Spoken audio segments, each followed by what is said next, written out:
जागतिक पर्यावरण दिनानिमित्त महानगरपालिकेमार्फत वृक्षारोपण कार्यक्रम संपन्न. वसई विरार शहर महानगरपालिकेमार्फत जागतिक पर्यावरण दिनानिमित्त आज दि. जून 2024 रोजी सकाळी 9 वाजता प्रभाग समिती 1 नवघर माणिकपूर मध्ये तुळजाभवानी मंदिर, गास रोड येथे वृक्षारोपण मोहीम राबविण्यात आली. यावेळी सदरील रस्त्याच्या कडेला उपस्थित मान्यवरांच्या हस्ते वृक्षारोपण करण्यात आले.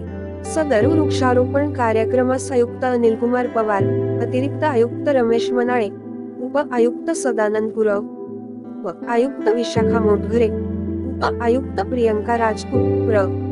6 आयुक्त निलेश म्हात्रे, कार्यकारी अभियंता प्रकाश साटम, पत्रकार, महिला बचत गट, मान्यवर नागरिक, महानगरपालिकेतील कर्मचारी वर्ग उपस्थित होते.